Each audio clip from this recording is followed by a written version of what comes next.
Good morning, everybody. Happy weekend. Hello, MK. ET went home. Hello. Lori, hello. Connie, hello. Shannon made it in. Ryan Christie made it in. I'm drinking coffee out of my Kansas City mug that Ryan Christie sent me for my birthday. I like for my birthday to continue all month, and it certainly did because I got a gift from Ryan on the very last day of the month. I'm like, that's how I do it. Hello, Britt. I also saw Ryan Christie got to go see Morgan Wallen last night. She had a hell of a June. Happy July 1st, Shonda. Happy Canada Day to our friends in Canada. On the other channel, if somebody wants to put the other channel up, my second channel, I don't do very much with it, but every now and then I do. I put a clip up, a video about the wildfires in Canada. It's scary. It's scary. I answered a comment to Pat this morning. I said, well, we have planes, we have crews here, we have way too many wildfires. We should get up there and help, but I don't know what's going on. I haven't kept up with it very well. Maybe someone can tell me. All right, yesterday, my computer did an update, and you guys know how I am about stuff like this. Well, it suggested that I clean out my cache. Well, I just did what I was told, right? I had to re-log in to everything this morning. Now, this is Brooks on a Saturday morning without her first cup of coffee trying to remember passwords. Thank goodness I've got them in a Word file, but that's if I even updated that. Never doing that again. Whatever they suggest, I'm going to say, nope, next, skip, forget it. We have some new names in here and some faces we haven't seen in a while, like Jamie Lunas. Where have you been, Jamie? Let's take a second and tell everyone hello, and I'm going to bring up our very special guest.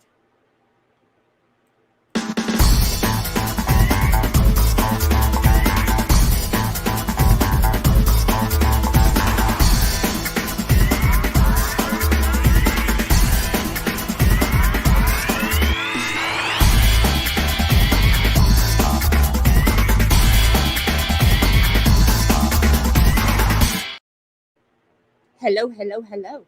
I love our weekend chats. For some reason, it just seems so much more laid back. I don't know why. It shouldn't feel any different at all. But it just does. Web Weaver said, good morning, beautiful people. Good morning. Hope everybody has a very safe weekend. I know a lot of people are going to be celebrating the 4th this weekend. So just be careful. We won't be celebrating here because, well, my husband has to work on Tuesday and it's going to rain all weekend. So you know what we're here to talk about today, and that is the Idaho4. All kinds of madness going on. And when I say Idaho4, I hate that nickname, but it's used all the time. Ethan, Madison, Kaylee, Xana. Horrific, violent deaths. Horrific. And also on the flip side of these horrific deaths are a lot of, we have experts on News Nation. They tout themselves as experts. I'm sure they were good at their job when they had their job, but some of this they're not too good at. You've heard my take on Beigefield and some of the stuff she's done. My goodness. But long overdue. You guys know, no secret, I've been wanting to get her on the show for a very long time. I'm a big fan of her channel. Let's give a CLL Saturday welcome to our friend Jules of All Trades. Good morning, my friend. Good morning. How is everyone?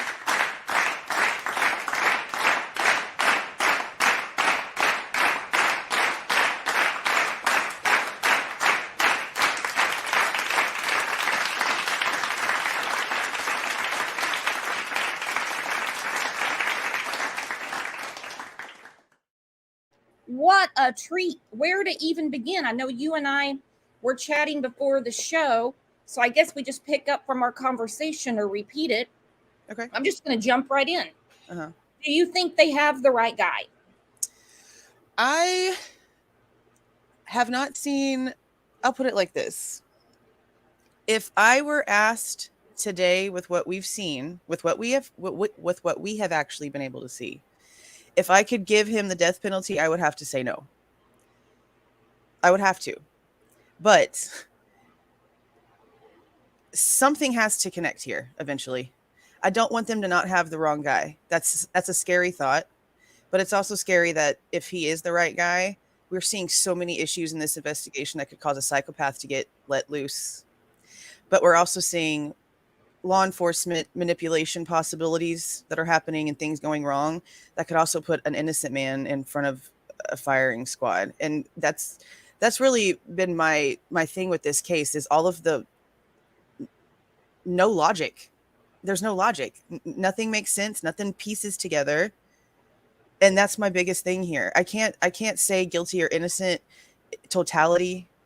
But as of today, with what we know, if I was asked on a jury to convict him, I couldn't. Not with this. Not with what they're telling us now. If I was sitting on a jury right now and all they had was cell phone pings, now I'm not going to lie, the sheath is a big deal. I mean, it's got his DNA on it and it's laying underneath Maddie. But I would still have questions. For me, that wouldn't be enough for a firing squad. No, now it's we not. know they have loads more evidence, or they wouldn't be going for the death penalty. I'm hoping so. That's what I'm holding out for. And I know that, like, I come out here and I talk about how the defense is stating, there's no explanation for there being no evidence. Well, to me, that means there's no cleaning agents, which means there was no DNA there for him to have cleaned in the first place, which is concerning. That's really concerning, because that was what a lot of people were banking on, was there being DNA in something that he dwelled in his car. And for there to be no blood, no hair, no skin cells, nothing left in the vents, nothing in the creases. I mean, I have like these theories. He's either literally like not the person, or he's part of it. And I think for sure, he knows exactly what happened that night. There's regardless of whatever, he definitely knows precisely what happened that night. But he could also really be a psychopath who planned this out perfectly, or at least what he thought was perfectly. And that's why all we do have is the DNA on the knife sheath. It could go either way for me, because I see the potential for both. Because he's very clinical. I mean, even when they went to Pennsylvania and the SWAT team came in the house, I mean, he was rubber gloved up at his own parents' kitchen table, bagging up trash. Yeah, so, I mean, that's what they're telling us, but there's no footage. When he went in to the house to commit the murders, which I have a question about. Now, a lot of people say this would be easy to do, but I don't see it. No, because you have a very strangely laid out home. Mm-hmm. You have 4 people, 2 left alive, and 20 minutes in and out. Oh, it's less than that. Because at least to me, because if they're telling us that, if they're trying to make us believe Xana was awake and active on her TikTok at 4:12, you're not scrolling through your TikTok hearing your roommates upstairs being brutally stabbed to death. You're not just sitting there casually scrolling down your phone. So with them telling us 4:12 and then the car leaving at 4:20, that's more like an 8-minute window.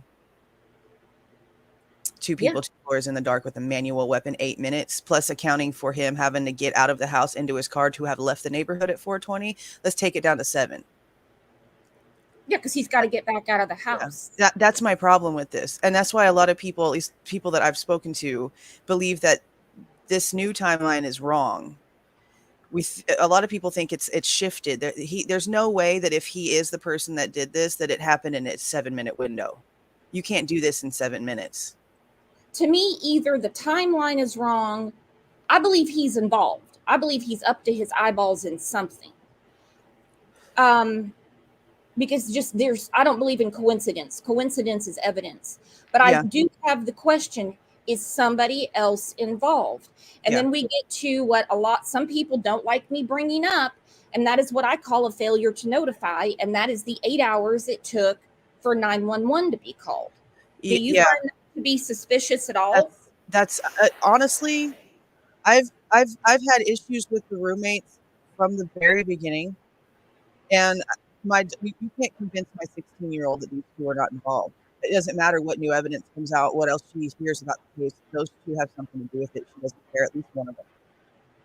But and look, girls can be just as sadistic as any other sadistic male out there. There's plenty of stories of stupid little girls who have killed their friends for less than whatever the situation would have been here. But my big thing is, especially with this new information, or maybe it's not new information, but information I'm learning from Daniel over on Drunk Turkey about what he talks to about Christy. If they really woke up and couldn't push a door open because there was somebody leaning up against the door, why didn't they run upstairs to check on Kaylee and Maddie, or get Kaylee and Maddie to then also help them? Why did they instantly go to calling somebody over? To me, that's really strange, because you're two grown-ass women. You could have pushed the door open if Ethan's body was really up against the door the way we were hearing. So if it wasn't locked and his body was just up against it, you couldn't push it open. Two grown women couldn't. And then those two grown women didn't go upstairs to see if the other two grown women could help them to have four women open the door. Why did you automatically call an outside source? That's weird to me. That's really strange to me. And then it makes me question what the inside of the house looked like. You would suspect that there would be blood coming from crime scene to crime scene, from top floor to second floor. But they're calling someone about, we can't get the door open. They're not mentioning how there's blood on the floor, how they're concerned because they see blood everywhere. Jules, real quick, you're fading in and out. I don't know. I thought it might just be on my end. Oh, it's probably because this thing is on a Wi-Fi. That's okay. But it's just, I'm still really concerned about that 8-hour delay, because something in the PCA makes the police believe that something on the roommates' phones made the time of the incident end at 4:25. To me, that means they knew there was a situation by 4:25. Well, and let's talk about what happens when they go to trial. Now, I understand that, and I know it's Saturday morning. I'm going to have to get grim here. Ethan's family has already said they're working on his foundation. They trust the investigation. They trust the prosecutors. They don't feel a need to be there. I do not judge them. I do not blame them. God only gives us what we can handle, and they have lost a child. That they don't feel the need to be there. They don't need to be ridiculed for that. Now, for the ones that are going to be there, when the medical examiner gives times of death, it's going to click in some heads that somebody could have been saved in that home.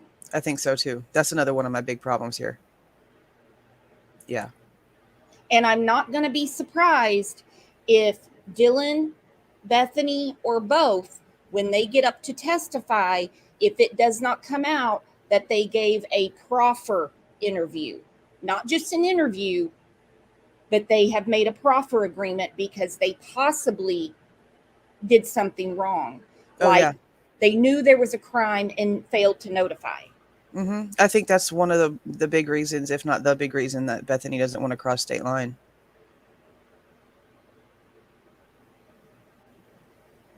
And then we get to the Hunter Johnson thing. Supposedly it was Hunter Johnson that called 911.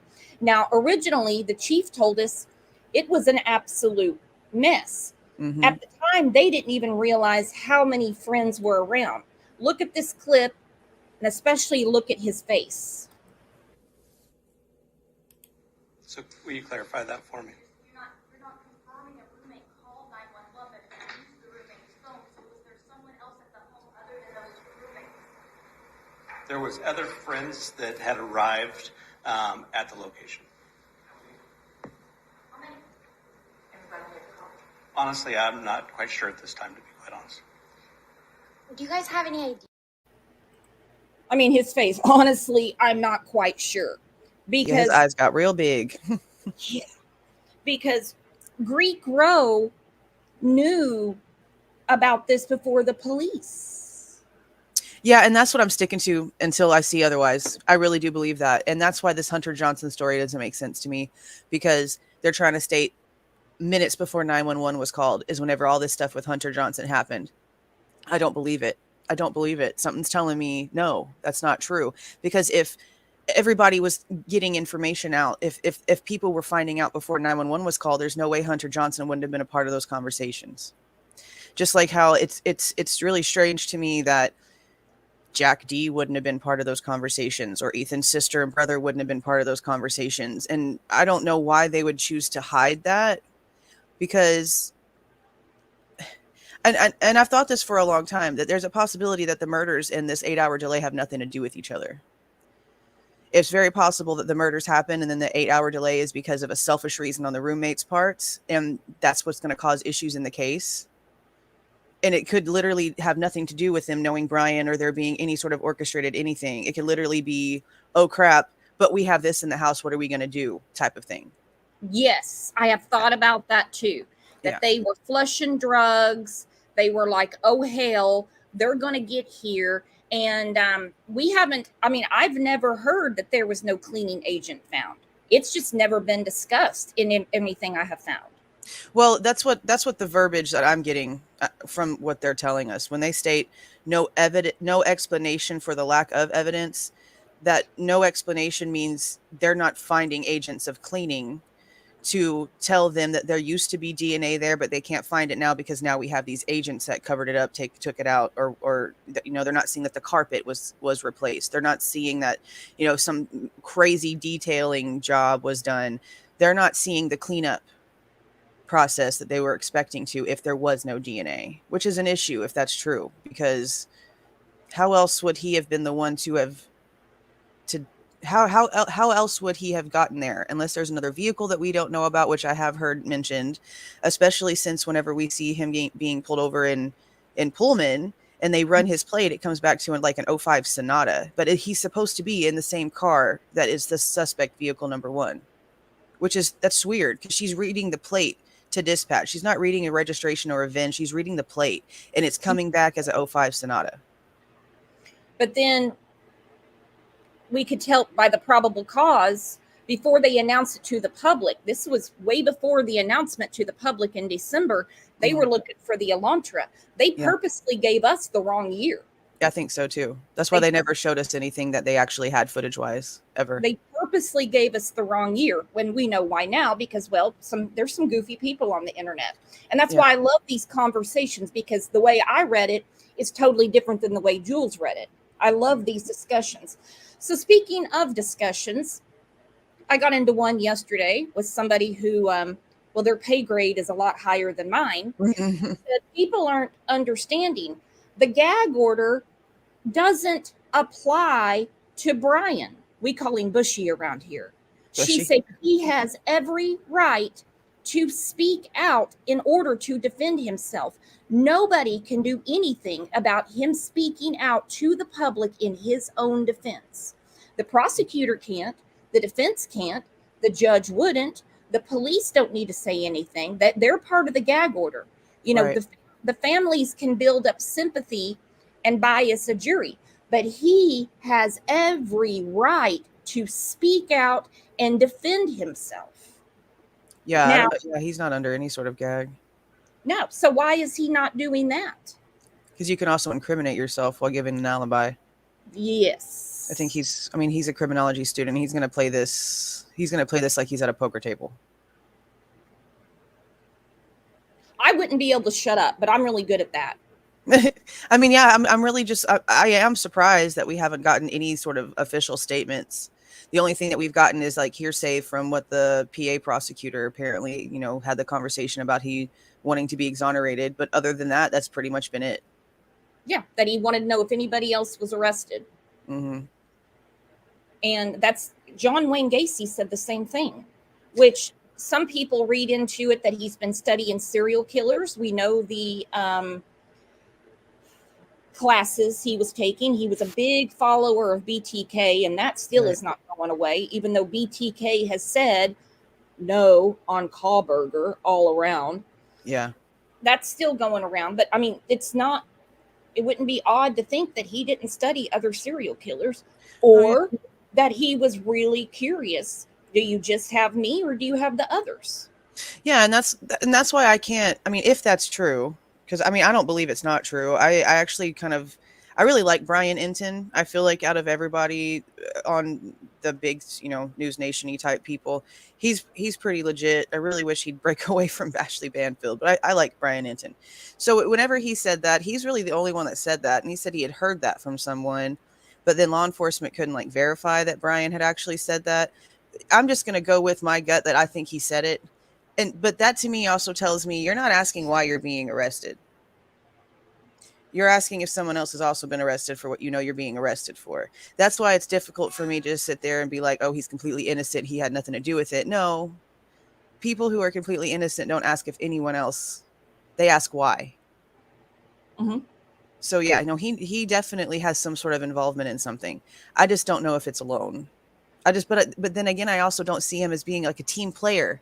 So it's really difficult. I'm in a very strange mindset with this case.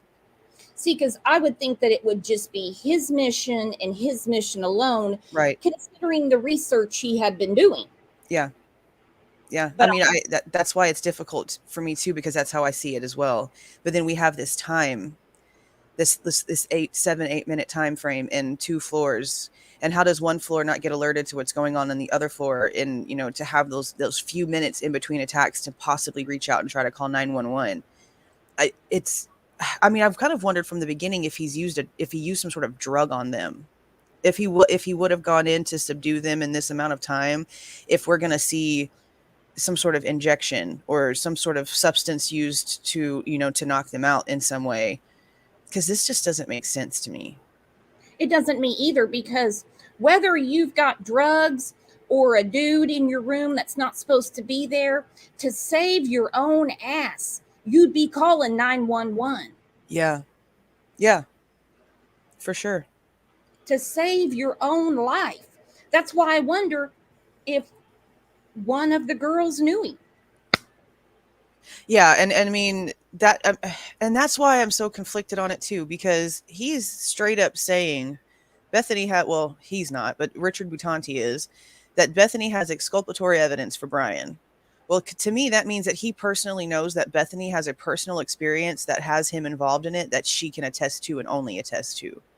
That wouldn't happen if he doesn't know them, in my opinion, unless there's some other kind of crazy stalkery stuff that he ended up doing to where he just knows some facts that we don't know how he knows them for him to state that.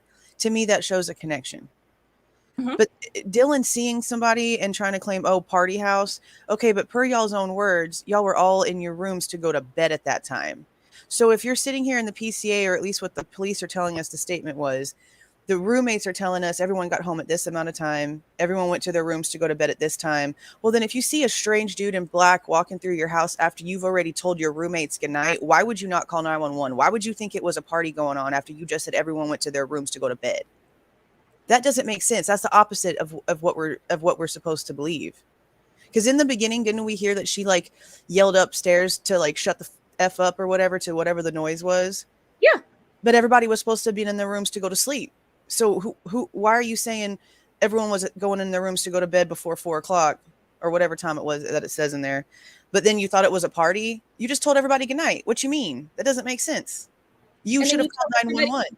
To shut the F up. And there had been arguments in the home before between Kaylee and the roommates about the noise complaints.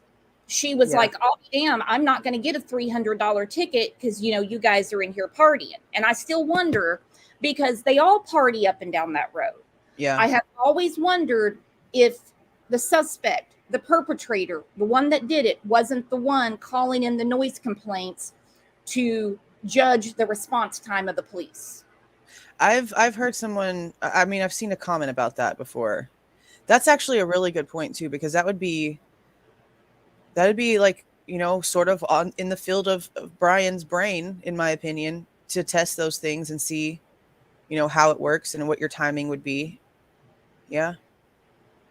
I actually didn't come up with that on my own. Slim did, and I've just ran with it because it's a great idea. It really is. That's a really good point, especially with all of the noise complaints we know that were made on that house. Like, you've got people all over the place doing this, but then it is still strange that in that one body cam, that house wasn't even called on, and the cops just decided, let's just go over there just in case. Like, is that because they know that house always gets called on? I don't know. It's just But weird. what about all the other houses? Because they Yeah. all are partiers. They frequented each other's homes. Yeah, that entire area. I mean, that's what it was pretty much every night. All right, I'm going to get to some comments from the last show. Me and Jules are going to weigh in on them. Let's do it. Okay.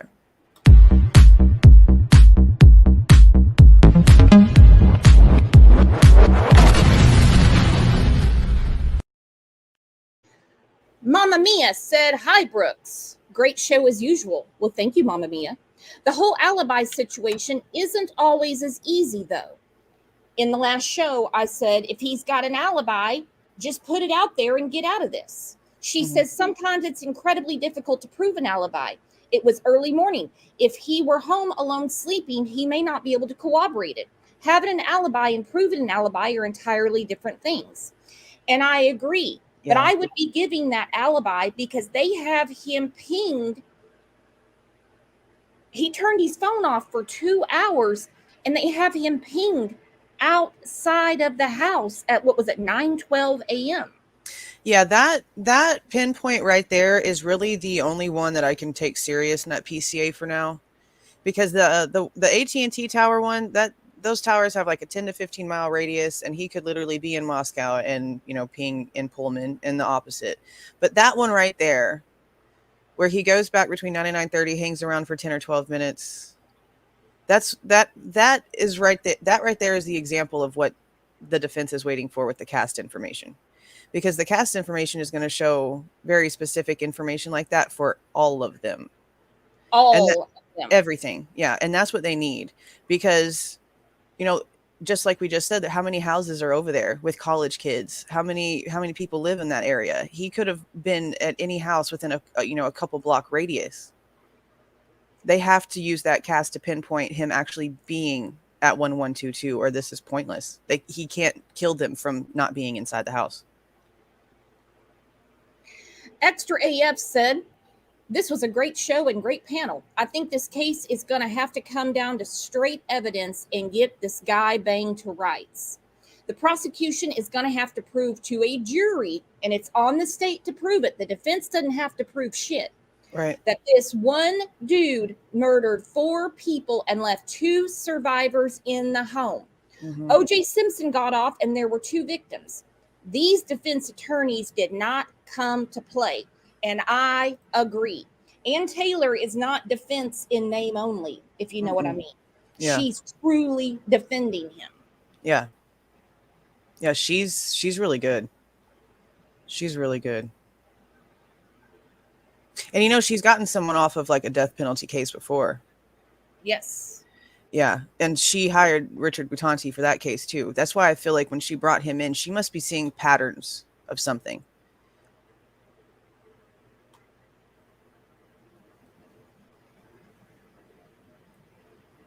I need my glasses. Dadgummit. Dorcas said he was there, but he came after the murders were committed, in my opinion. I believe BK was the one who said to Xana, "It's okay, I'm here to help you." And I get what you're saying, but I don't understand why he would show up after the murders. This was not anyone that, I guarantee that all of the kids from the party house have been interviewed extensively. Who did you party with? Who was here frequently? Who do you know? They might have even been asked about Brian when they were investigating Pullman and the Elantra. But this, from what, and we have limited information. Well, we know that there was a bunch of interviews apparently done after Brian's arrest. That's part of the reason why there's a police officer that Ann Taylor wants training records for. I'm pretty positive after his arrest, his picture and information was shown to like everybody that has already been interviewed all over again to see if they knew him. But so that information is going to be interesting, because so far, no one that lives in that area is claiming to even recognize this guy. Besides his college people. Yeah, no one recognizes him. And like I made a comment like, okay, if he was like, I know over a few months being in one neighborhood really isn't all that big of a deal, like 12 times, especially if you know somebody that lives over there. But, if you go to a neighborhood 12 times, eventually people like will recognize, maybe not like being able to walk next to someone at Walmart and, you know, recognize them, but seeing a car go to the same house or the same area, same, you know, description of a person, eventually it becomes like familiar enough to where if someone was like, hey, did you? You'd be like, sure did, because it's happened over a dozen times. Eventually your brain would just recognize it. We're not getting that from anyone. No one. No, and there's tons of talk. There's tons of chatter. Mm-hmm. I mean, some of these kids have been on Dateline. They've Yeah. been on. If someone had known him, I mean, his old buddies in PA have talked about him, but Mm-hmm. we can't get anyone to give a connection with him in this house. I still wonder if maybe he didn't meet the girls at Mad Greek. You know, he's a crazy vegan. That hasn't been talked about in a while. Yeah. I mean, and it's a possibility. I know a lot of people thought that that's the reason why the Mad Greek was being so hush hush, is because that maybe could have been it. That could be it. It's, Mhm. I tell you what, when this trial comes up, it's going to knock our socks off. Yeah, Now- I think anything that comes out is going to be a lot stranger, a lot more heartbreaking, and a lot more horrible than what anything we can really think of. So we were talking about, and everybody knows, and I'm not picking on anybody. I'm kind of picking on Jules right now because I'm putting her channel up. Make sure you subscribe. But we are very like-minded in this, and that is with the experts. Now, it is not uncommon for the Today Show to be talking about, well, let's say the wildfires, and they bring on an ex-fire chief that says this is what you would do to put it out. And it's like, oh, that was very interesting. But some of these experts that weigh in on these true crime cases, Jay Koff being one, like I said, they might have been good at their job when they had a desk and a badge, but they're not helping this case. She has caused a lot of confusion. Yeah. Her and Nancy Grace both.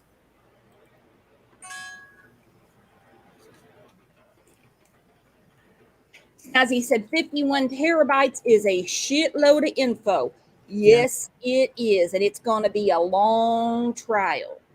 I can't even fathom how much information that is. I'm going to look at part of your video. I want the rest of you to go watch it on her channel. True Crime Reactions. I am literally coming on here just to go over this ridiculous tweet that was posted today by Jennifer Coffindaffer. Now, I've become really disgusted lately, especially in this case, the Idaho case, with the way that several of these former insert agency and position in said agency here people have been using these old labels for what they used to be in order to spread a fake and false agenda. And my viewers here in this beautiful world of mine know that I absolutely loathe Jennifer Coffindaffer. I feel like she is a paid actress. She said loathe. Even I haven't said that. I really wanted to insert the Grinch, you know how he's reading off the cliff and he's like, loathe entirely. I really wanted to put that right there, but I couldn't find a good one. I loathe. Last time I called her, and I was actually giving her some information to kind of help her with something she put out, and I lost her 10 digits. I don't give a shit anymore. She came on my show one time, and all she really did was regurgitate what I was saying. It was kind of embarrassing. And she was at Whataburger in the drive-through, and Kat was on the phone with me when I called her, and that was in July of 2022. That's a long ass Whataburger line. But see, you kind of just proved my point there. You said she was regurgitating everything that you were stating, meaning she was just following the lead of whoever the host was. That's the same things she does on mainstream when she gets these paychecks. That's why she follows whatever narrative they state. She has no opinion, no brain to have her own thoughts. And that's just my opinion. She was even following Kevin's lead, and he never knows what he's talking about. He's all over the place, loving to death, but my God. Yeah, she's a follower. She's a sheep. that she follows the narrative of whoever is paying her for her time at that said moment. And I wasn't really too sure about exactly how I felt about her until the stuff with the ID cards happened. Because, and I've mentioned this before, the ID cards that were found in a glove in a box in Brian Kohberger's parents' home in Pennsylvania whenever they did a search after his arrest, she went on News Nation with Chris Cuomo, and they did an entire thing about how those IDs were linked to King Road. Well, then Dateline then had Jennifer Coffindaffer come on and made her give remarks on how those actually were not linked to King Road. And she had no issue giving her backward stance on both narratives. She's a paid actress, okay? This was brought to my attention earlier today whenever I was in Dago's live. One of his viewers mentioned this, and I went and grabbed it, and we were looking at it. And I just felt compelled to bring this to you guys' attention because it really tells you, it just tells you a lot. And you're going to understand why I felt like this was important whenever we're done here.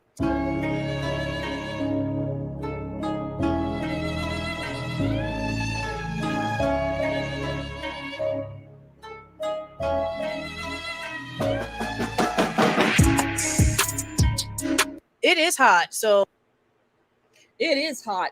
And another point is she's ex-FBI.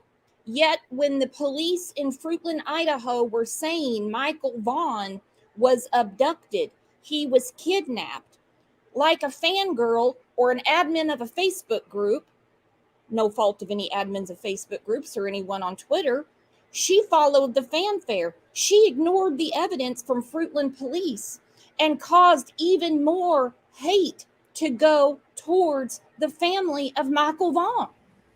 Wow. It was horrific, Jules. I mean, it was horrific. Yeah, I know about that case. That's Monkey, right? Is that who y'all Yep. call Monkey? Yeah, I know some about that case. I didn't know about her involvement in that one, but it's not surprising me at all that she's screwed up a lot. I mean, I don't understand why she's even. I mean, obviously the FBI doesn't have like a rope around her neck anymore, but I don't understand why they don't try to rein her in. I mean, somebody has to be seeing how she's acting, but then again, the way that we see the FBI conducting themselves, they probably just don't care.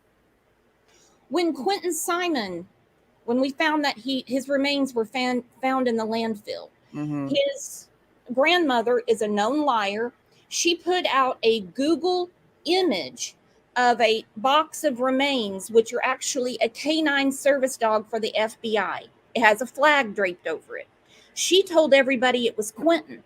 Jacoff ran with it.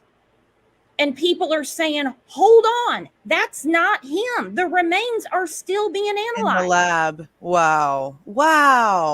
I am disgusted. Wow. And she's supposed to be a mom, right? Like she has no, wow. When we covered the Delphi, when they announced Richard Allen, she sat there like somebody who wants her money back after the movies. She was so pissed because she had the wrong person picked. And I'm like, what the hell is wrong with you? And she was having a fit. Wow. See, that just tells me that she doesn't really care about the truth. She shouldn't give a damn if she had it wrong. The only thing that matters is that they got it right. That's the only thing that matters. She shouldn't have acted like that. Wow.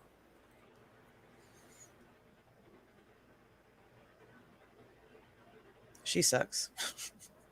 Oh, I had to put my hair up, but we're going to go ahead and continue. Now, this tweet is what Jennifer Coffindaffer deems to be the pluses that the defense side has and the pluses that the prosecution side has. And this just shows me that she has not read a single legal document herself. It really just does. And you're, like I mentioned, you're going to understand exactly where I'm coming from once we're done with this.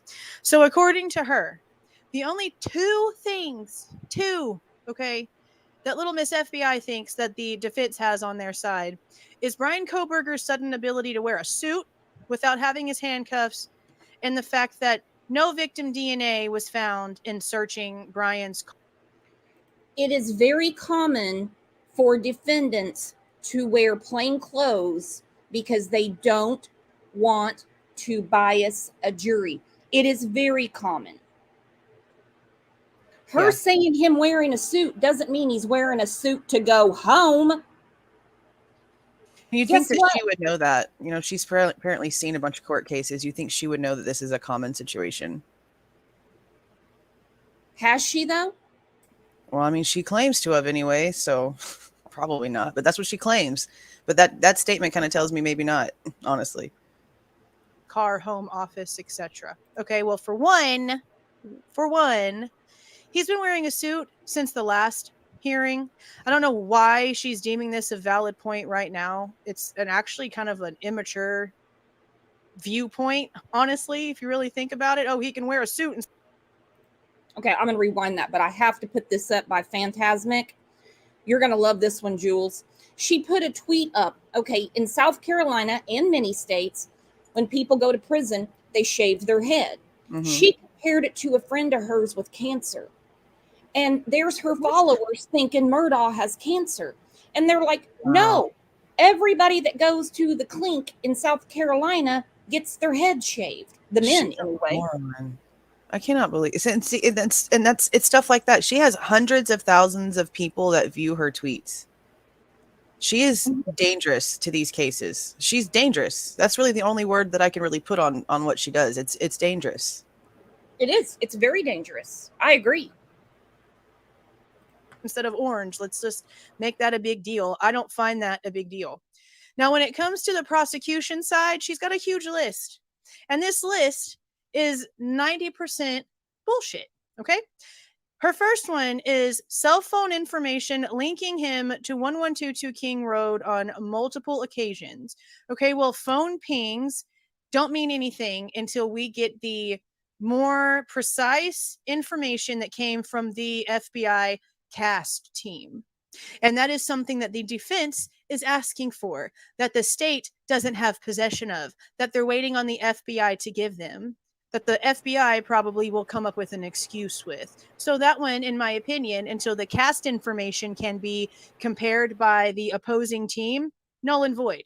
There is such a huge mile radius on just phone towers. He could have literally been at any house in that area within like a 10 to 15 mile radius. Okay? He could have been at any house in those. And this is such an important point. Okay, I'm not FBI. I'm not an investigator. I don't pretend to be one.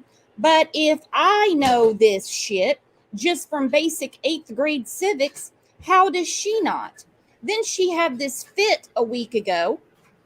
Quick thanks to all in our true crime circle who advocate and discuss cases. Lately, many trolls, peeps not discussing but naysaying, slandering, I'm an open book. CV linked, 28 years as a Fed retired. P.S. Slander is illegal. Us saying you're wrong about something is not slander. Neither is me calling her an idiot. That's an opinion. She can just get over it. Miss FBI should know the difference. Yeah. So now we got hurted feelings. Mm-hmm. She's all in the feels now. Look yeah, at and it's funny how she's a hypocrite also, because you see right there, she's like, she likes the fact that we cuss and discuss, right? Yesterday, she's posting about how, I'm guessing she probably saw mine and Harsh's and maybe yours and a couple other people were talking about this list already, because she put like a defense post up. And she's like, this person is just basically like talking crap about this person, like cussing and being like emotional in the video about what they were talking about. And this just says she appreciates that kind of passion to cuss and discuss, but you only like it when it's not aimed at your stupidity. You're a hypocrite. Oh, I can't stand her. Well, I mean, for someone to say you're wrong, welcome to the party, Dawn Michelle. Welcome. We have a new member. Nicey Marie, thank you so much for your generosity. But when someone is saying, hey, look, those aren't Quentin Simon's remains, those are a canine, that's not slander.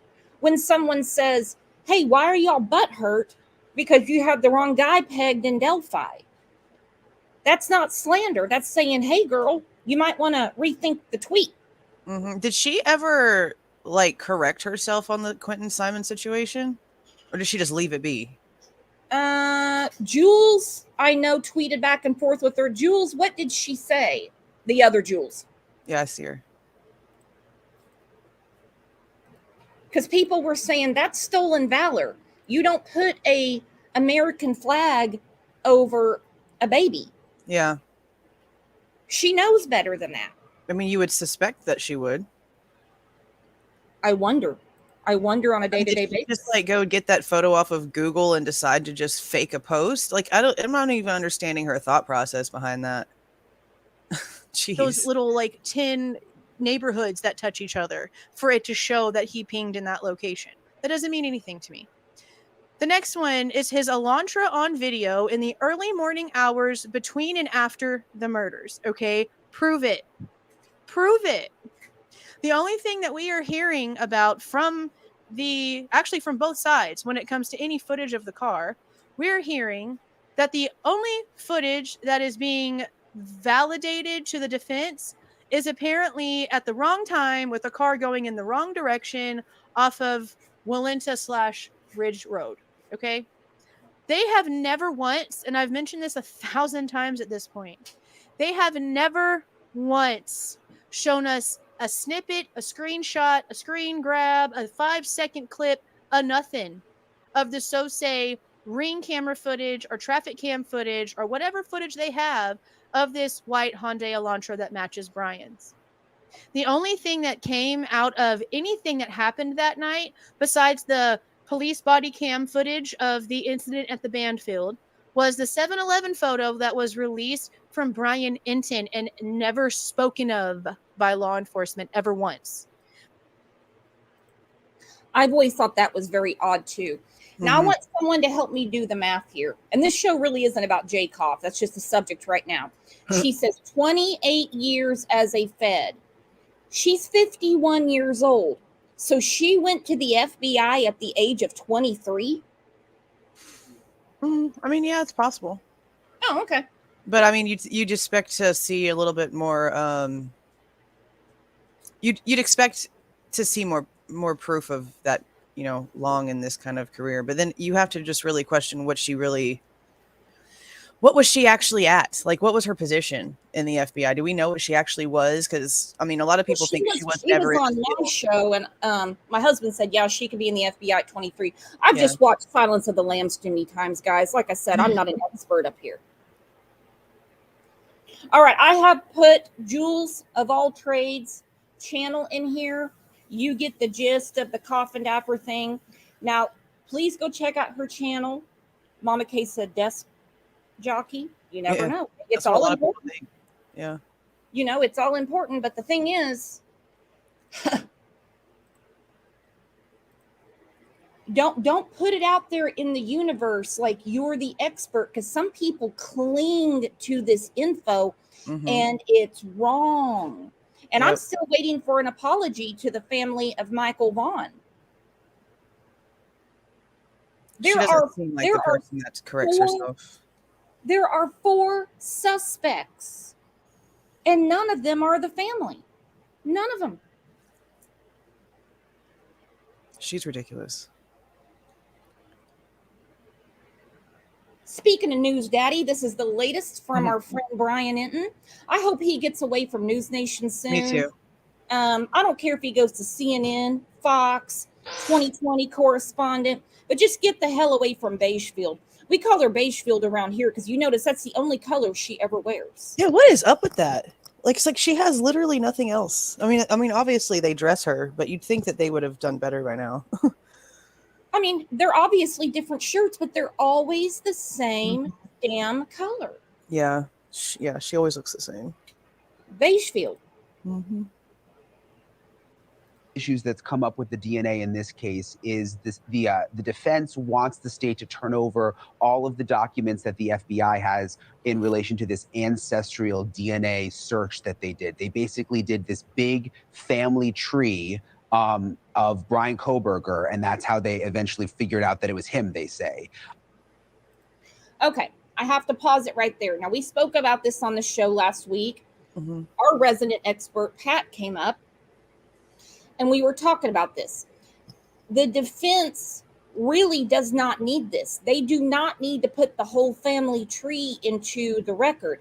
They already know the science behind it. They know it's not going to be used in court. They know it's a tool to find the suspect, just like a polygraph is not used in court. It's a tool to find what you're looking for. What do you think about this, Jules, that they want this information? Well, to me, it's important because Okay. if they wouldn't have done this genealogy workup, then they wouldn't have gone to Pennsylvania in the first place. Oh, And true. yeah, so if they wouldn't have gone to Pennsylvania, they would have never gotten that trash DNA to get that match to arrest him. So to me, it's important because we now know that there was more than one profile that was found that needed workup. And I understand that it being on the sheath is most likely, the higher importance.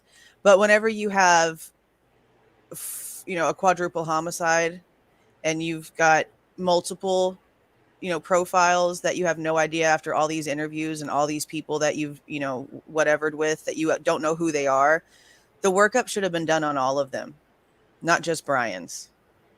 And it also, it's still it still leaves me a lot of questions because they had his car on 11/29 and he was still able to walk around like normal. Nobody was like watching him. Like we hear about them taking like cigarette butts from watching other people, but then they really didn't have anything about Brian until like 4 days before they actually arrested him.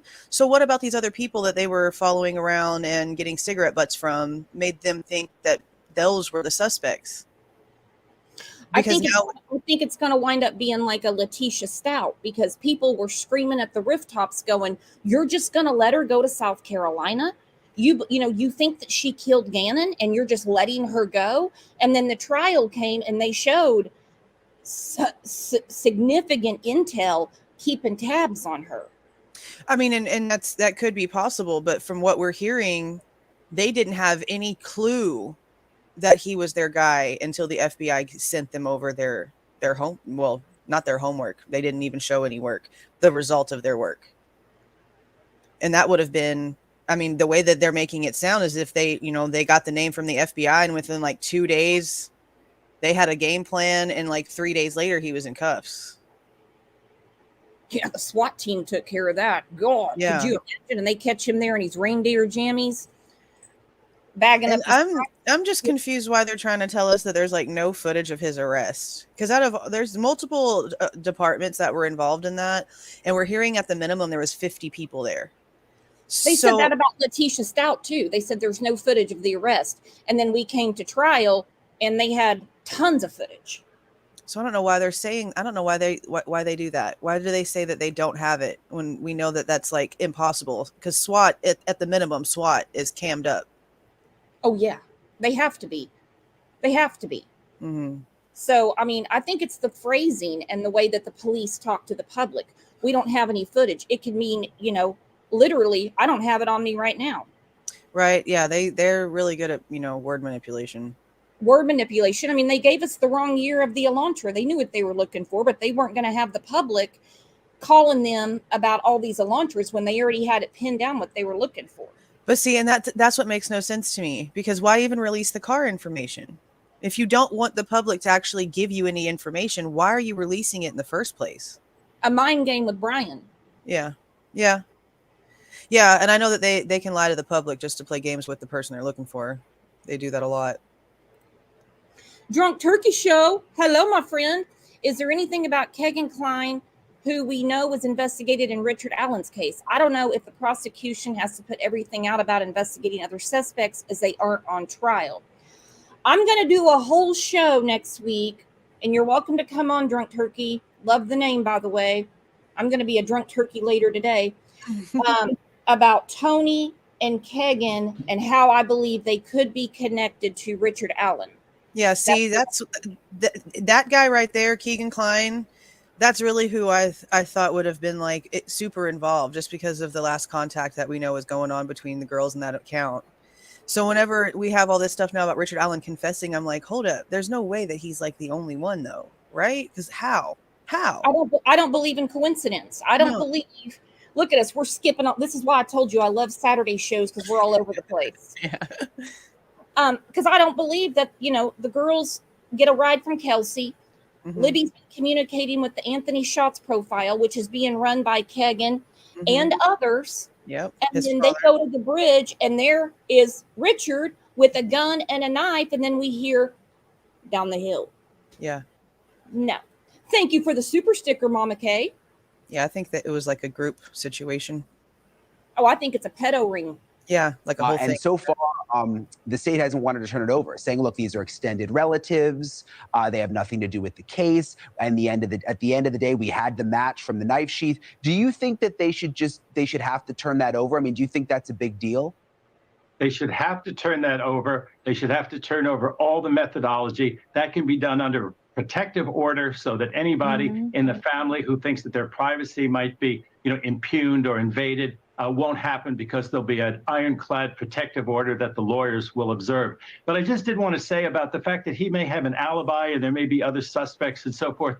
I believe that as long as the DA believes in this case, my point was the grand jury indictment that you asked me about, that I believe that the grand jury, if the DA wants to bring the case and they believe in it, even if this indictment got thrown out, even if there should be exculpatory evidence that wasn't presented to that grand jury, that would be ordered to be presented to the new grand jury. My point was just that a grand jury would indict this case. Then, of course, when you get to the trial phase and the motions, of course, all the exculpatory evidence, all the Brady information should be turned over, must be turned over. And this DNA, every single bit of it, every bit of the work that they did, every bit of the experts' analysis has to be turned over to the defense attorney, so that there's a fair trial and so that they can do their own examination, including get a little piece of the DNA so that they can have their independent or defense examiner investigate.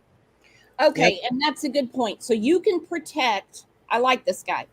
You can, and that's saying a lot, because a lot of people that go on News Nation, I'm like, God, are you serious?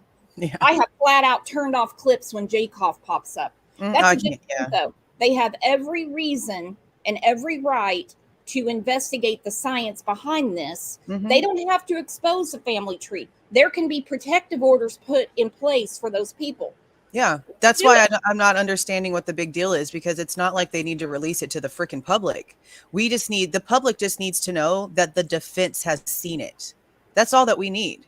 We don't need to see anything. We just need to know that the defense was able to look at it, do their own testing on it. And just like he said, they should be able to take that sample and do an independent study to make sure that they are getting the exact same results that are being presented in this case. We don't have to see anything. We just need to know that the defense did. That's all that matters. And they're refusing to let them see it. And now we're hearing that the original raw data was deleted out of the profile. The only way they could even redo this again to get their homework to hand over to them is if they redid the whole process a second time. Why not just do your homework from the beginning? And that's why I think we're probably going to have issues with this other information, the cast and everything else, because that's all having to come from the FBI. The state doesn't have it.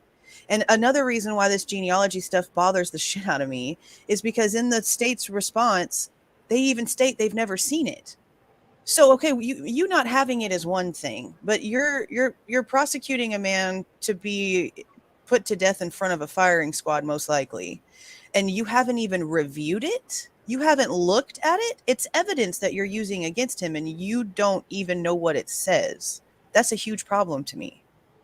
And speaking of the death penalty, the firing squad, I'm asking you, I'm asking everybody in here, and I mentioned it on the show the other day. Particularly, I'm hoping that Shannon Gray explains this to the Goncalves family. Sometimes the death penalty is put out in cases like this as a bargaining tool. Yeah. As a way to plead. And I really hope Shannon Gray is explaining to Kaylee's parents, he may not get the death penalty. He may get life 4 times. He may just spend the rest of his life behind bars. Right. This could be a bargaining chip. The defense could say, all right, now we see what you have. What do we do to save him from the firing squad? Mm-hmm. Yeah, it's not surprising at all that the intent is there. This crime is deserving of it. It's deserving of worse than that, honestly. Oh, yeah. But yeah, it's not surprising. But I mean, you're right. I hope that the family does know that just because this is out there doesn't mean that it's concrete. I hope they do. I hope so. Back to Jacob. Jules, I asked her about her going back and forth on the tweets with Jacob. Jacob said to Jules, the other Jules, not Jules of all trade, she said, I was not a professional and not to challenge her tweets. She's stupid. Oh, she gets on my nerves. Don't challenge my tweets, Jules. She's so lame. Don't challenge my tweets, Jules. Look at it. Do the same test that the prosecution or the FBI did. Yeah, I love a prosecutor who crosses over to the right side. Okay, right, yeah. I just do.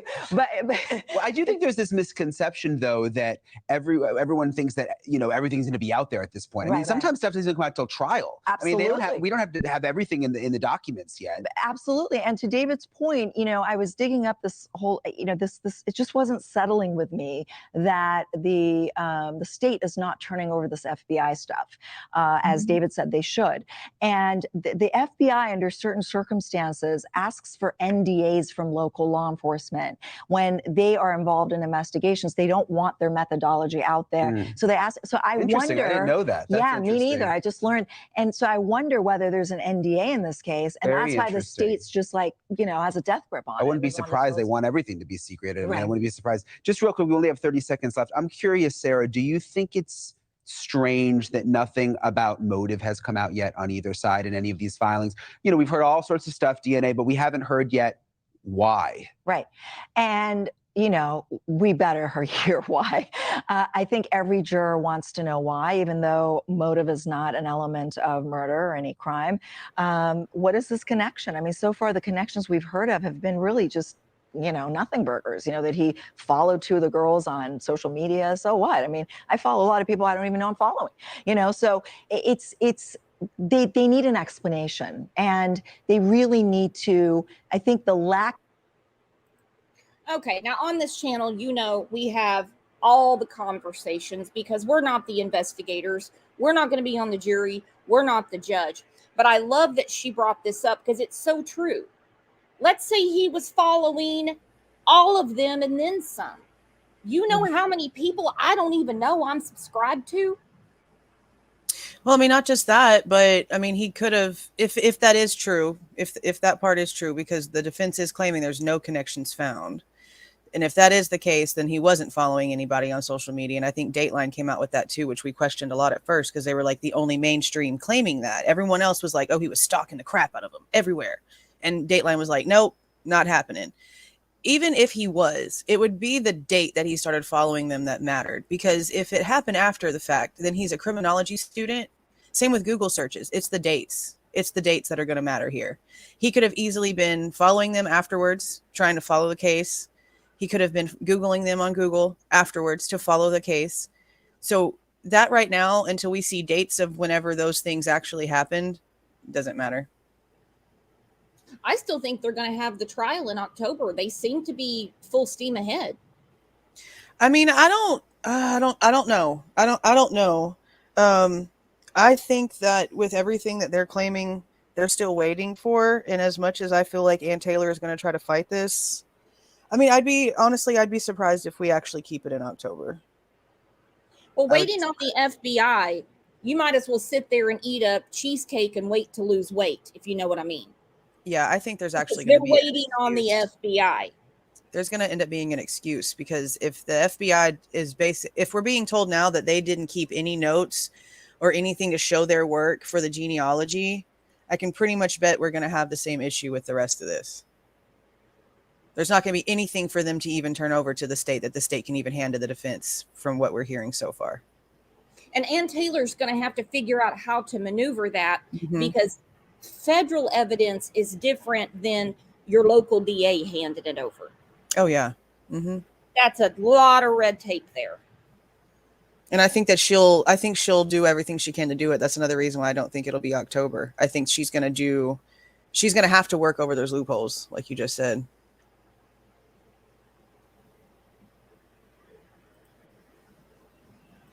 And this is a very good point. Janet said, the DP case in Texas I'm watching right now, the crime occurred 5 years ago. See, in Oklahoma, we use the death penalty often. We use it a lot. And you can't rush a death penalty case. So October, I say it looks like full steam ahead. But when I read that they're waiting on, FBI federal evidence, I was like, I don't know. Yeah. Of evidence matters as much as the presence of evidence matters. And when we're talking about exculpatory, it's not just the presence, it's also the absence. Yep. There is not a single bit of biological matter anywhere that, in his car or anything. And people are saying he cleaned up, but there's no evidence of a cleanup. But you are a defense attorney. That's your job to find those parts of this. I mean, if you read the probable cause. I'm not looking for biological matter. No, but there's there's a lot there, though. I mean, with the cell phone data, the cell phone being turned off. I'm talking about forensic. I'm talking about biological matter from force lanes. But maybe he just knew how to clean up really well. But see, in the state's papers, the state says there is no explanation for this lack of evidence, and cleanup is an explanation. So that's why I'm saying, if there was a cleanup, we would have learned something about there was a cleanup he had, like bleach, or he had whatever. And so that's the problem. It's like 8 hours later, they show up. This is a party house. We don't know who was there. And the house, all they get is a latent footprint. What is he, hopping, or he's one-legged? I mean, one latent footprint and the sheath. So there's a real void here of forensic evidence. The sheath is big, though. The sheath is touch DNA, which is problematic in the world of DNA. It's going to be interesting. Sarah. Yeah, it will. You're always helpful explaining it. David Katz, thank you so much. Thank you. And there was Beigefield again in beige.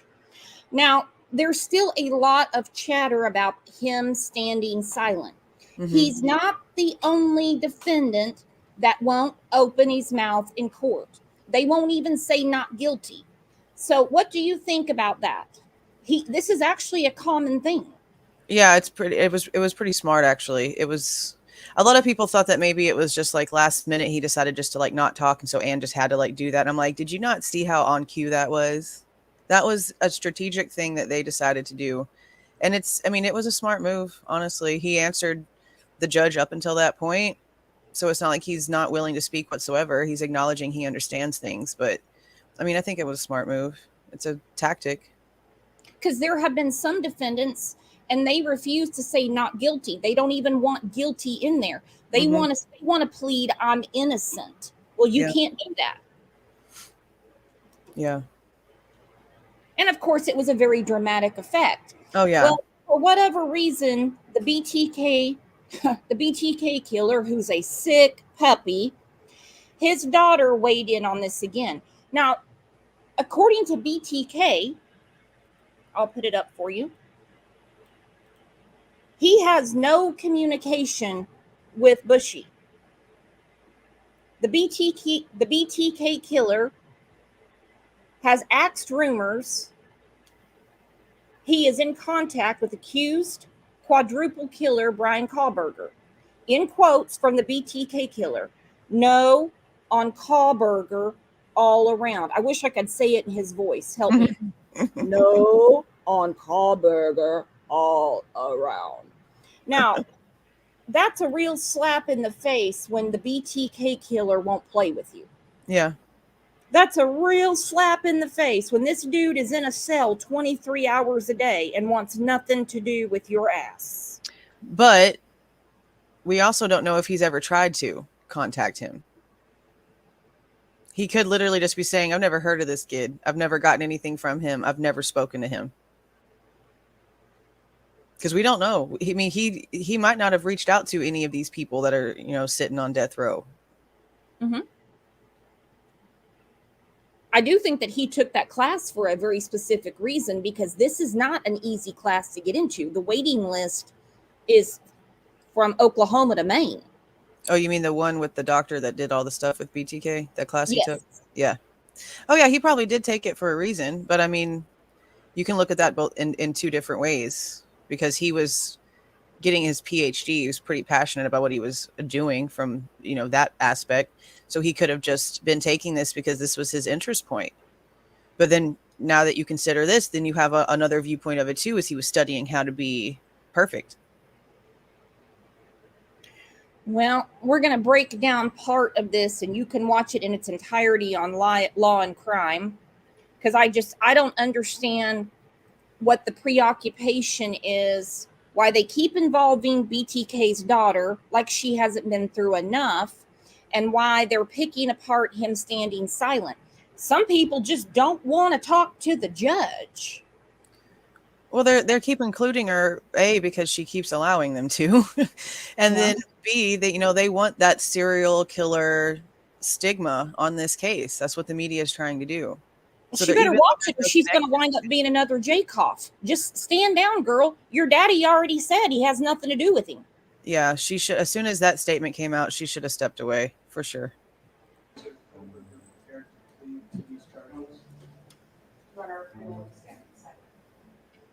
Because Mr. Koberger is standing silent, I'm going to enter not guilty pleas on each charge. Accused killer Brian Koberger had an interesting arraignment by standing silent. Kerry Rawson, the daughter of infamous serial killer BTK, knows about that all too well when her father did the same. She sits down to discuss the similarities and what we should be thinking about with the alleged murderer of the Idaho 4. Welcome to Sidebar, presented by Law and Crime. I'm Jesse Weber. There is always so much to discuss regarding Brian Koberger, so many twists, turns, odd aspects of the case. And this, of course, is the former PhD grad student who is accused of burglarizing a Moscow, Idaho college house and then murdering 4 college students inside. Madison Mogan, Zana Kernodle, Ethan Chapin, and Kaylee Gonsalves. And as Koberger was just indicted by a grand jury and arraigned on his 5 felony charges, and as this case progresses towards trial, we want to get some perspective.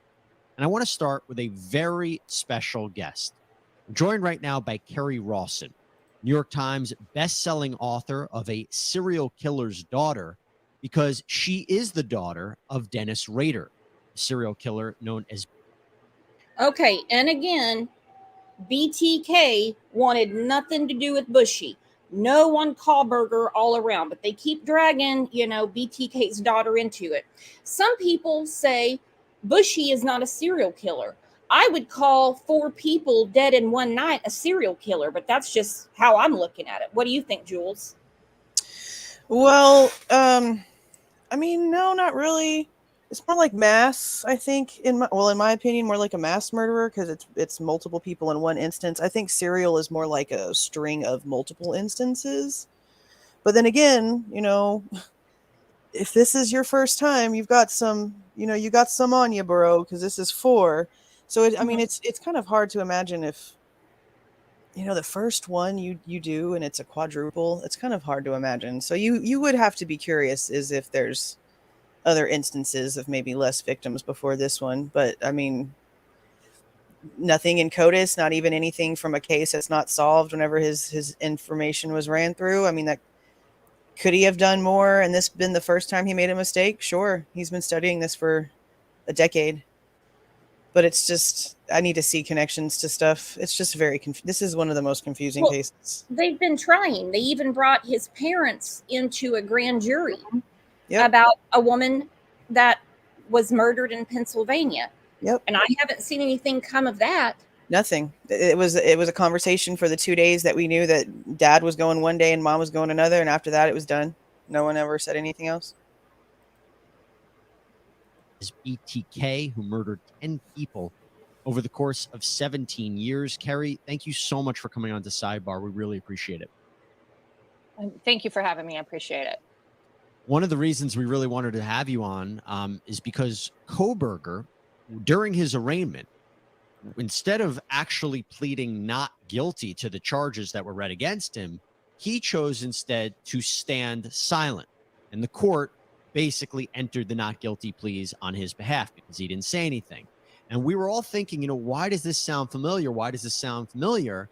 Well, it's my understanding your father did the exact same thing, right?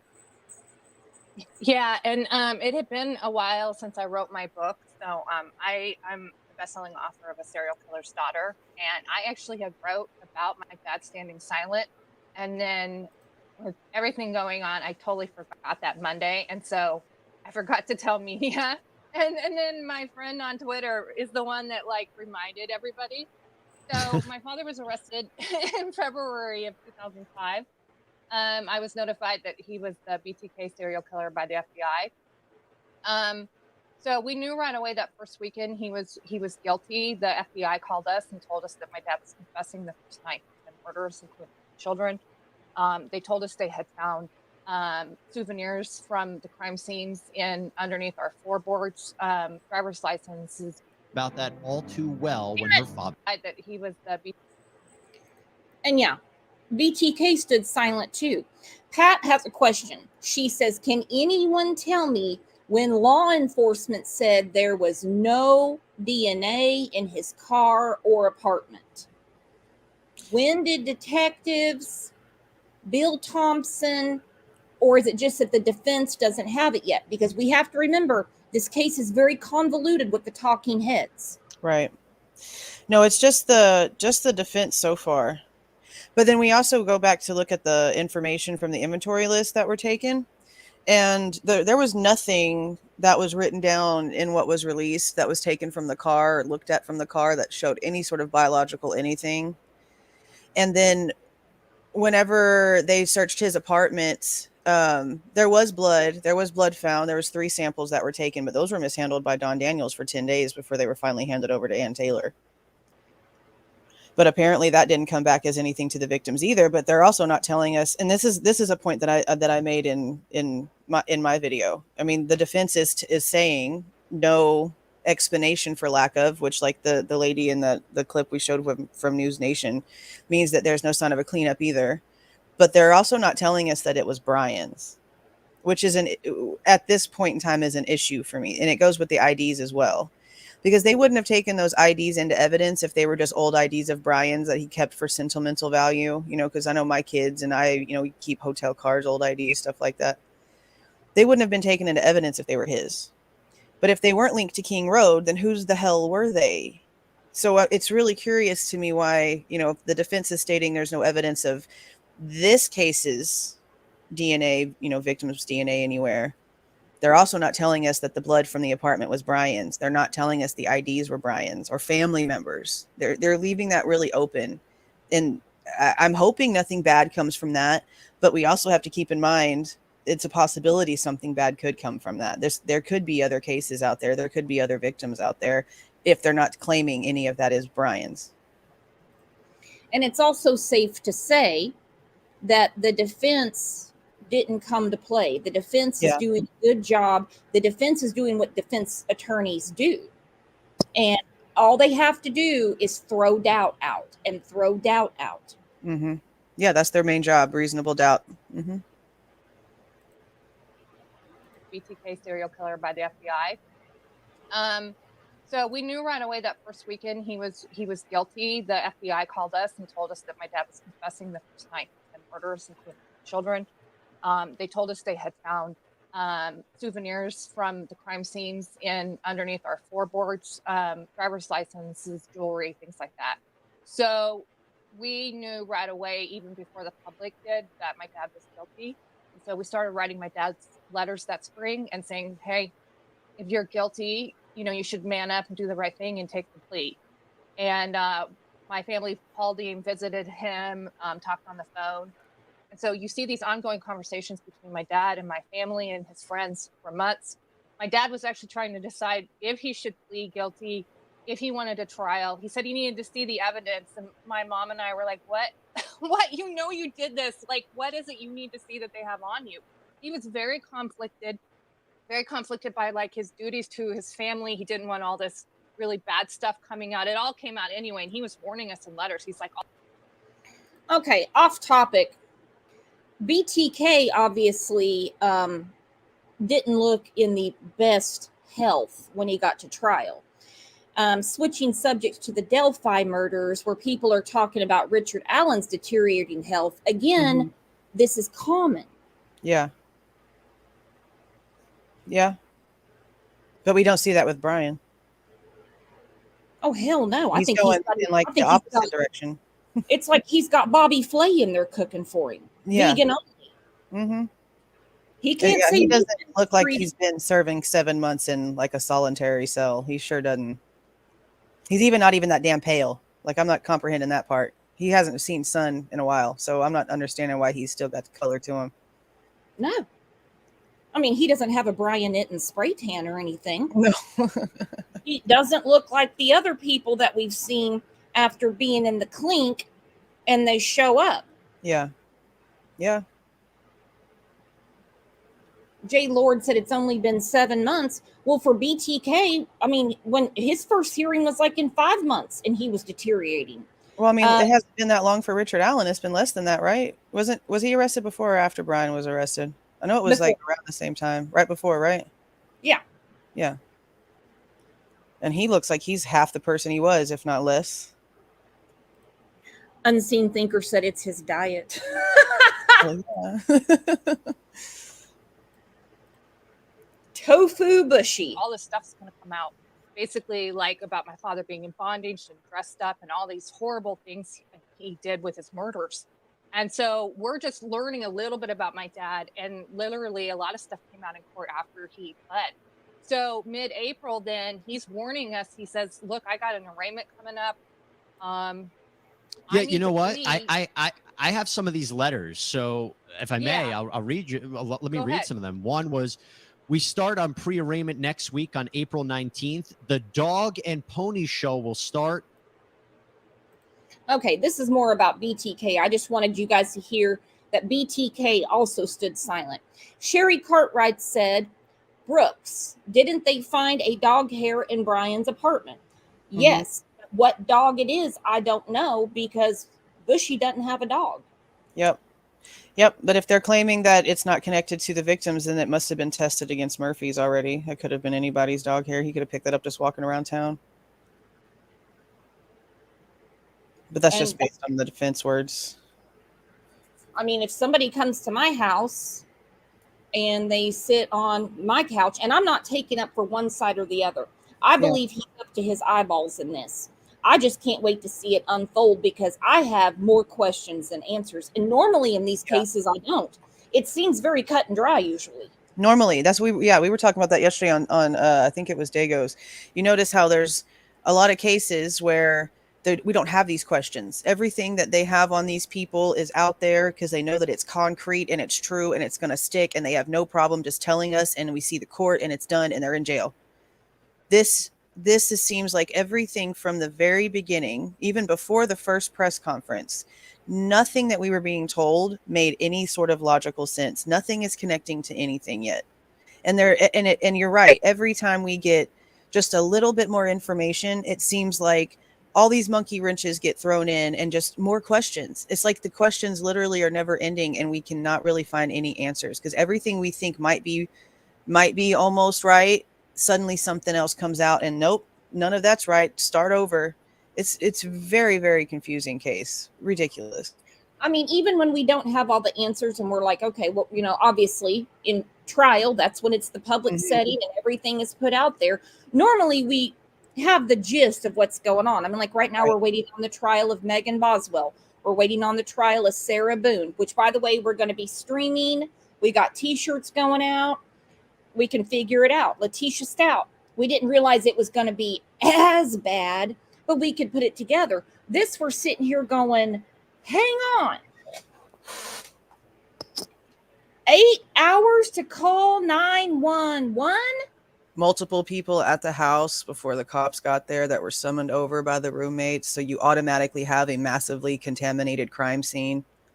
And now with the information about Hunter J and what was really going on with the 911 call, they're claiming Ethan's body was up against the door. So now we have at least one part of the crime scene that was not discovered and photographed and evidence taken from in its original form, which is at no fault if that is the case, because you're freaking out. You open the door, obviously the body is out the way, and then you're freaking out and all these things. Okay, I'll give them that if that is the truth, but that also is a hindrance to the case because now the original crime scene is not the original crime scene. It's been moved. That's a problem too. Like this is a massive issue. But then, I've always kind of wondered, how whenever in the very beginning they had the timeline for Maddie and Kaylee coming home wrong, and Olivia is the one who had like gone through ring cam footage to like actually give us the time. I've always been curious about how much of it did she see. Because to me, if they had him on actual camera footage, like parking his car, getting out, going towards the house, coming back from the house, blah, blah, blah, you'd think all of that would be in the PCA. But then if she's able to see the exact same time that the girls are getting home, you'd think that it wasn't very long. like what, 2-ish hours, you know, if you go for the timeline that they're giving us now, 2-ish hours. I'm really wondering if Olivia might have seen more than what we think, unless she stopped once she saw what time the girls got home and she didn't look any further. But I know I would have, and I think she would have. So I'm just really curious. And if I was in the murder house at Murder University and I heard, and all of this was going on around me, because I had my ass handed to me when I started covering this back in November. I said, you can't sleep through that. Had all these people going, of course you can, of course you can, of course you can. They made it sound like Bethany and Dylan had in earplugs and CPAP machines. Yeah, I said, what are you talking about? No, maybe Bethany. Maybe on the bottom, possible. But no way. No way. Candy Girl has a really good point. Was it the dog that was skinned? Because I'm still wondering about that dog that was skinned. Yeah, I have a theory on that. And this goes along with my theory of it actually being him and it being very meticulously thought out. This is my theory for that. So just keep in mind, people in chat, theory. We know that he was like a fish person a long time ago and that he sucked at it, right? And he got basically let go because he couldn't figure out how to fillet a fish. So what if the skinned dogs was him practicing because he knew he sucked with a knife? I've thought about that. And maybe it was going on in that area because he knew that that was the area that he was going to be doing this in. And so whenever he would go over there to, do his little stalking, if their PCA is correct with the dozen times over, maybe that's whenever he'd practice. But you'd also have to wonder why they're skinned and not just stabbed whenever these are stab wounds. And they're not telling us at this point that there's any, mutilation. So I don't know. I mean, it would be really bad for that area if they have a serial animal skinner out there and then this happened and it's not related, because that area is definitely going to have issues. Well, and I just think there was a lot of odd things going on around that area before the murders. I mean, this dog wasn't hit in the road, which would be sad enough. The dog was skinned. There was multiple. You have noise complaints called to just one house all the time. Yeah. I've gone through the blotter. The noise complaints were only called to one home. Yeah, that's that's very strange. I mean, and it would make sense what you said earlier about it being just a test to see just how fast maybe cops would get there. But then again, it's not really, though, because cops aren't going to be murder speeding over to a noise complaint. So I don't know. It's very strange. Very strange. I think the noise complaints are going to come out in trial. I think Dylan and Bethany, at least one of them, have signed some sort of proffer agreement, because in Idaho, just like my state, failure to notify is a crime. Yeah. And most people, just to save their own ass, they had a phone. They were texting Kaylee, according to Steve. They were texting Madison. Why weren't they texting each other? Why? Well, and that's another thing I'm confused about, honestly, though, because Christy told Drunk Turkey that was the story that she had heard too, that Dylan apparently was like calling everybody around that time, which is why the PCA puts the ending time of the incident at like 4:25. But then she said that whenever they went through Kaylee's phone records, that they didn't have anything on her phone records from her at that time. So I don't know if it's because it wasn't like an answered call that it wouldn't show up on the actual call log, but they don't have Kaylee's actual phone. She told Daniel on Drunk Turkey that they still have not actually physically gotten Kaylee's phone back. So it was just phone records from pulling it. So I don't know if Dylan would have actually been calling, if it would show up if it wasn't answered. Really? Mm-hmm. I got to go check that out. That's awesome. Okay. Yeah, he has, I think, like maybe 3 total videos. He just did a live last night where he explained more about the 911 call stuff, which I didn't know that they had talked about that before. So whenever he mentioned it on Dago's live, I was like, holy crap. I had no idea that was like actual stuff that was being told, because that's something that News Nation had said, and we had all been like, oh, they're full of shit, there ain't no way, because she said he checked Ethan's pulse. And that's what threw everybody off, I think, with that, because if you're walking into a stabbing scene, you're seeing the wounds, you're seeing the blood everywhere. I mean, I don't know if checking somebody's pulse would be my first reaction to that. That's almost like a I don't know for sure what's going on type move, in my opinion. So that was just weird. It's all weird to me. Yeah, all of it. All of it.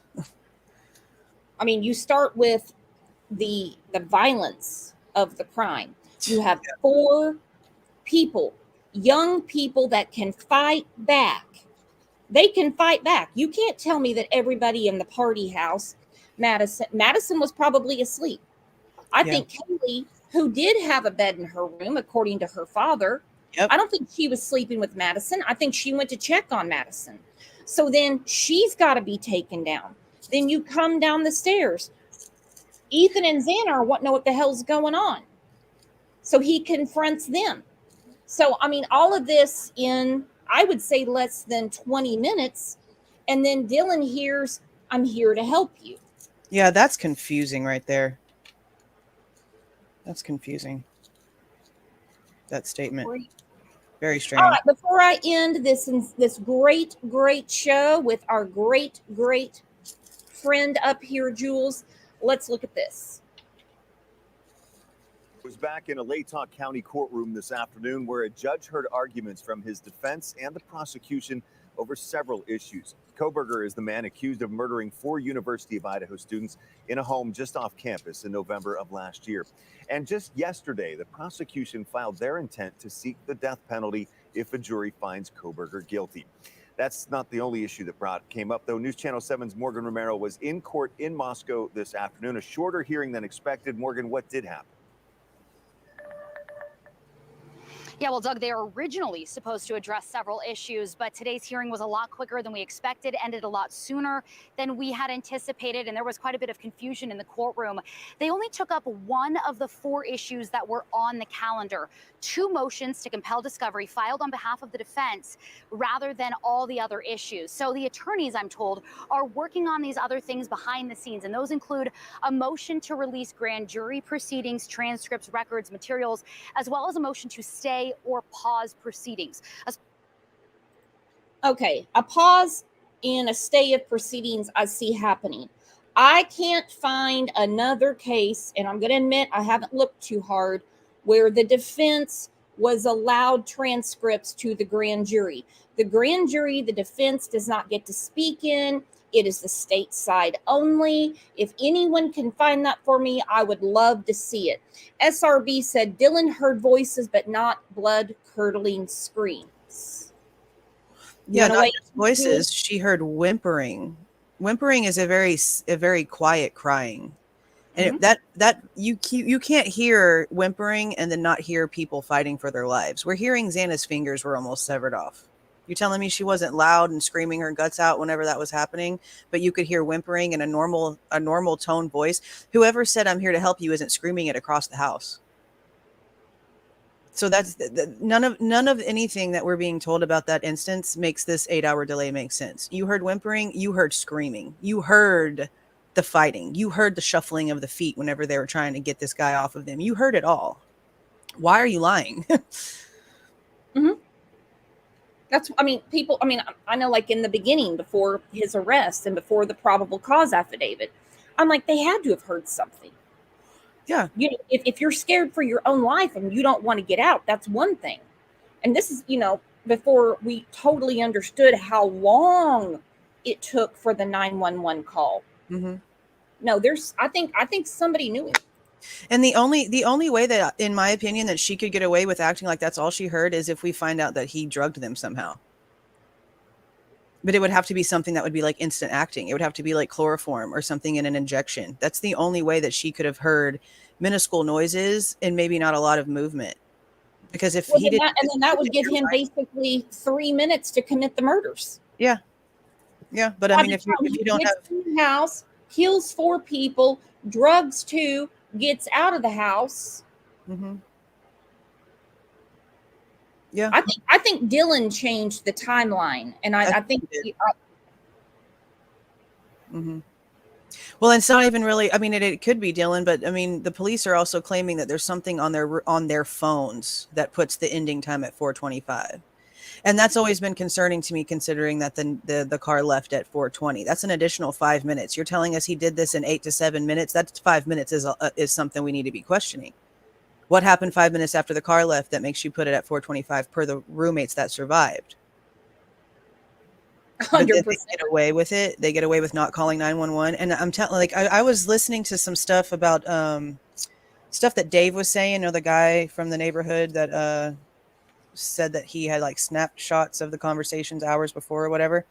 He was talking about U of I's immunity rules, and apparently it only covers one person. The way that he described it was that if you have to like take somebody to the emergency room because they OD'd, only one person can get away with not getting in trouble for the situation. But if it's like a group of people that help somebody get there, then still only one person and the other people can get in trouble. So I've wondered if that immunity rule is the reason why Bethany's not trying to come back, because it's already been given to Dylan. And she knows what they did is a big problem. She knows that this 8-hour delay is an issue. That's what I've been thinking about that since I heard that from him. I still think that there's going to be a proffer in there. Mm-hmm. One, or I mean, especially, you know, Bethany refusing to talk to the defense. I mean, I don't know if, you know, she has her own, you know, legal advice going on, and they said, oh yeah, she's got a lawyer. And someone said, no, you don't need to talk to them. There's no reason for you. I mean, you're already going to speak on the stand, but if you do know something that can clear him, especially the verbiage they used, you should go ahead and do it, because we want the right person, and she would want the right person too. Yeah, and that's my thing. Like, her and Dylan went and got tattoos of their initials, you know, and you'd think that if you really cared enough for people to get their initials and stuff branded on you for life, that you would make sure that you could get the correct justice for them if you had the ability to. What did you think about this picture Bethany posted? When was it taken? This was posted, but you know how the internet is, after she was asked to speak to the defense. I don't know if I believe that. Was it on her actual profile? Well, like I said, you know how the internet is. Yeah, that picture could have been taken at any time. I don't know. But see, we also, last time we heard about her talking about, you know, giving her evidence over or whatever, they were supposed to go to Nevada to talk to her. And we haven't heard that was canceled. So, I mean, at this point, they probably have spoken to her, and they're just keeping everything hush hush, because they were never going to tell us when they were supposed to go talk to her. But that came out in like March, after that PI gave out the information, and that was the agreement. Like, she got away with not coming back to Idaho, and the agreement was that they go to talk to her where she's at. But it wasn't supposed to be recorded or anything, from what I remember. A spokesperson with the Idaho Judicial Branch says it's not unusual for attorneys to work on this behind closed doors and do this sort of thing.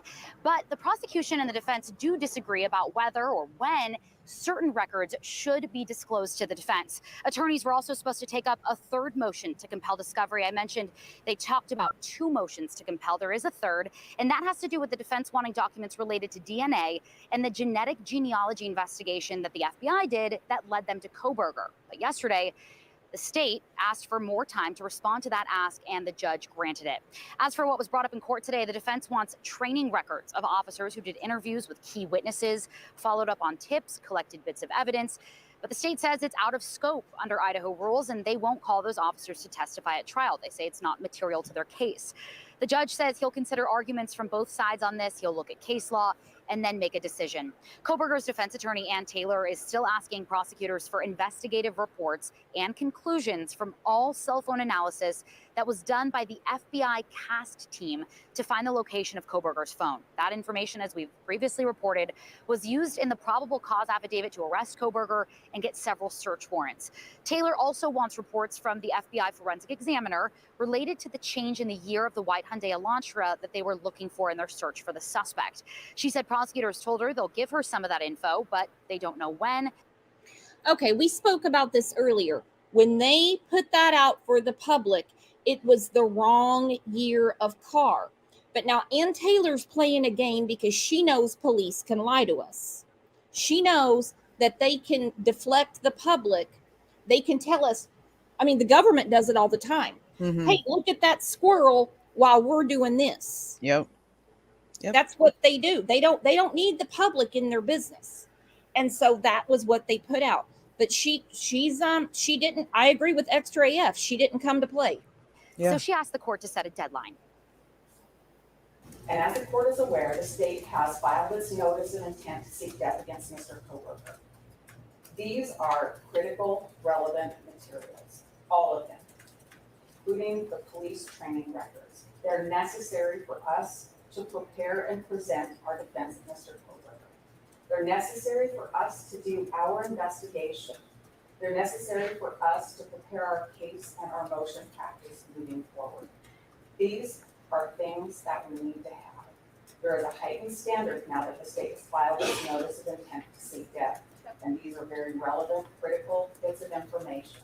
They are discoverable, and we're asking the court to order that they be supplied to us. So Ms. Taylor's correct. She has everything that the state has in our possession.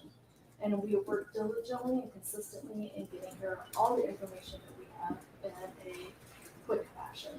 To date, we have discovered approximately about 13,000 pages of reports, 13,000 photographs, over 10,000 tips, and over 51 terabytes of audio video information. Yeah, a lot of evidence, the defense saying that they don't believe the prosecution is withholding this information. They believe they are providing it as soon as they can. But the judge did set a July 14th deadline for the federal government to provide all of that information. Okay, and I do like this judge,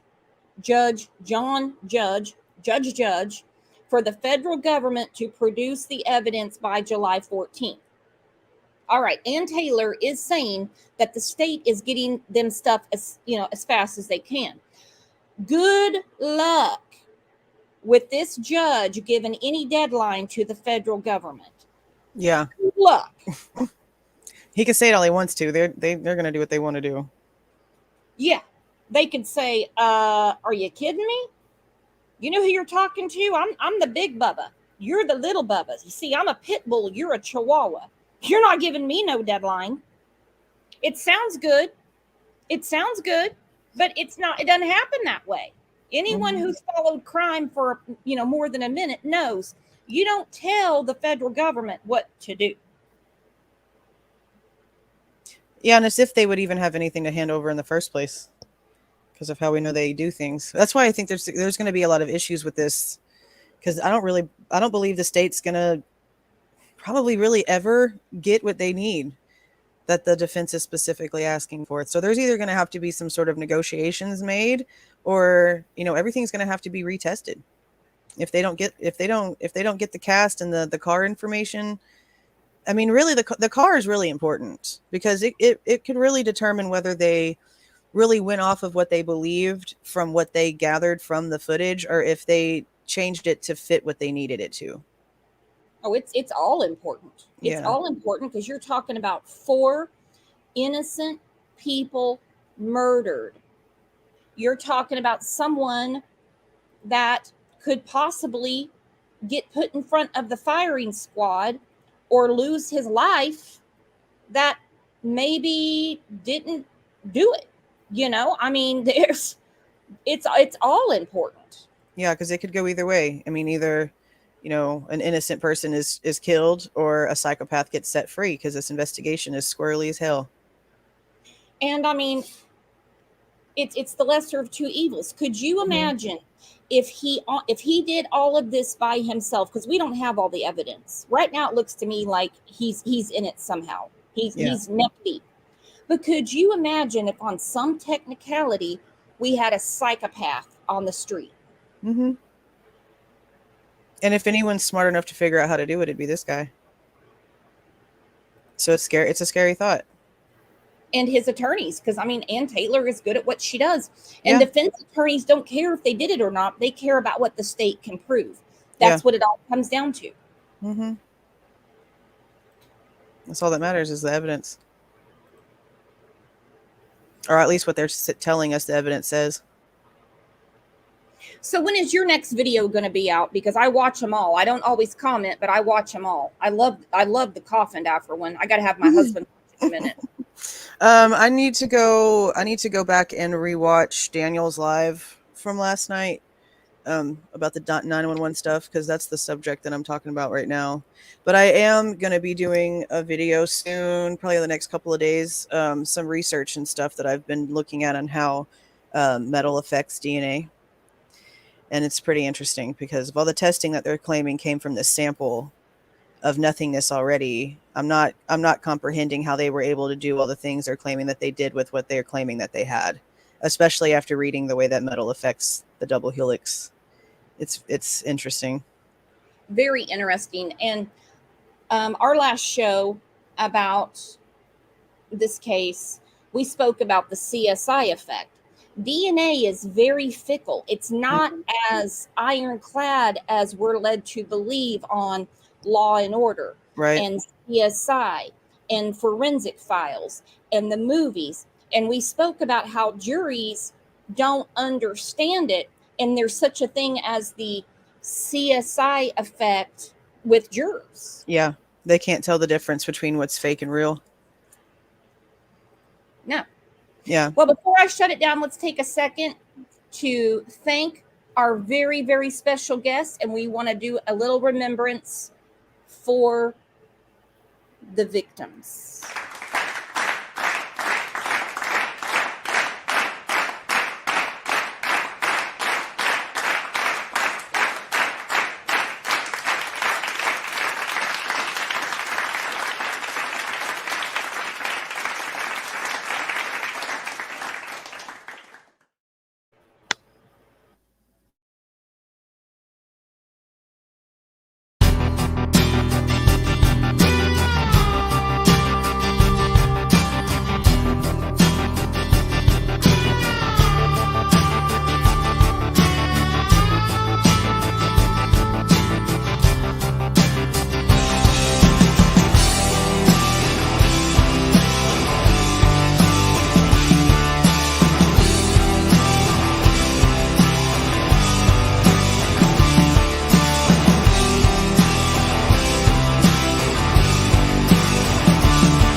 Fantastic show, fantastic guests. We've been waiting for a long time for this. Thank you so much, Jules. Yeah, it was great finally talking to you. I know, this has been great. I love dissecting cases. Me too. Yeah, you know, I like thinking. We say on here all the time, we have a saying, we agree to disagree and we walk away as friends, because we're not investigators, but we throw these ideas around and it's like, oh, now I see what you're saying. Mm-hmm. And we just keep it going, because Maddie, Kaylee, Xana, Ethan, and those that love them deserve it. I wish you guys, the truth. Yep.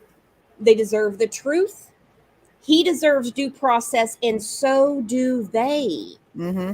It's not just his due process, it's theirs, because the truth has got to come out. I will see you guys on Monday morning. Thank you so much, Jules. We have to do this again. I thoroughly enjoyed it, and so did everyone else. My husband even just said, what a great show. He just got back from the store. Thank you. Greg, did you subscribe to Jules's channel? All right, I'm putting your link in there again. You guys check out her work, because I'm telling you, it is great. I will see you guys back here Monday morning. I bid you farewell and have a great rest of your weekend. I'll talk to you soon. I'll talk to you after this. Okay, Jules? Okay. Bye, everybody. Have a good weekend. Bye-bye. Bye-bye.